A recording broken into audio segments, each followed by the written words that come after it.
রাব্বুল আলামিন আপনাকে আমাকে 5 ওয়াক্ত নামাজ দিয়েছেন, এই নামাজের সমস্ত খুঁটিনাটি যদি আমি আপনি জানার পরে নামাজটা পড়ি, তাহলে এই নামাজ আপনার আমার জন্য জান্নাতের চাবি হিসেবে আল্লাহ তাআলা আপনাকে আমাকে দান করবেন। সুবহানাল্লাহ।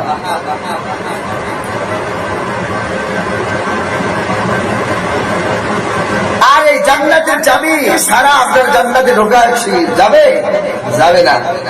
আর কিয়ামতের দিন আল্লাহর রাসূল সাল্লাল্লাহু আলাইহি ওয়াসাল্লাম বলেছেন, যখন হাশরের ময়দান কায়েম হবে, হিসাব শুরু হয়ে যাবে, সর্বপ্রথম আপনার আমার হিসাব যেটা নেবে সেটাই হলো নামাজ। অন্য সব আমল ফেলে দেন, সমস্যা নেই, কিন্তু আল্লাহ তাআলা সর্বপ্রথম নামাজের হিসাবটাই আপনার আমার থেকে নেবে।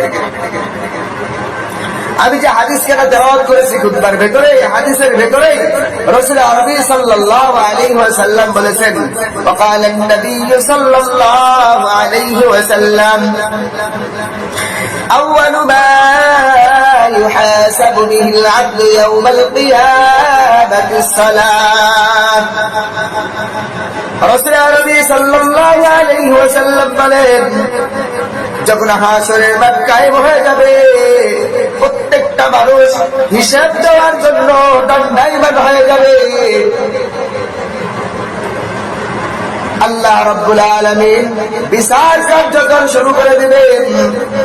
বলে এই সময় আল্লাহ তাআলা সর্বপ্রথম আউয়ালু মা ইউহাসাবু, যে হিসাবটা সর্বপ্রথম দেবেন, আউয়ালু মা ইউহাসাবু বিহিল আবদু ইয়াওমাল কিয়ামাতিস সালাহ। কিয়ামতের দিন সর্বপ্রথম আল্লাহ তাআলা বান্দার নামাজের হিসাব নেবেন। সর্বপ্রথম বান্দার কি নেবেন? নামাজের হিসাব নেবেন। তাহলে যে হিসাবটা আগে নেবে, ওই হিসাবটা আগে আমাদেরকে ঠিক করে রাখা উচিত না অনুচিত? ঠিক করে রাখা আমাদের কি উচিত? যদি বিবেকবান মানুষ হয়, যেটা আগে হিসাব নেয় ওইটাই আগে ঠিক করে রাখে, যে হ্যাঁ যাইতে যদি প্রথম হিসাব আমি ঠিক মতো দিতে পারি, পরের হিসাবটা কি হতে পারে যে না ঠিক আছে। প্রথম প্রশ্নের উত্তর আপনি খুব সুন্দর হয়ে দিয়েছেন, পরের উত্তর হতে পারে ভালো, আপনি ছেড়েও দিতে পারে। এই জন্য প্রথম যে হিসাবটা নেওয়া হয়, এই হিসাবটা আগে ভালোভাবে গুছাইয়া নিয়ে যাওয়া। যেহেতু আপনার আমার নামাজের হিসাবটা আল্লাহ তাআলা আগে নেবেন, এটা কি জানা এটাই নাই? প্রশ্ন কিন্তু ফাঁস করে দিছে, যাহা আপনাদের সর্বপ্রথম নামাজের হিসাব নেওয়া হবে। আপনি নামাজকে ঠিক করেন, এই নামাজটা কার মতো হতে হবে? রাসূল আরবি সাল্লাল্লাহু আলাইহি ওয়াসাল্লামের মতো নামাজটা হতে হবে।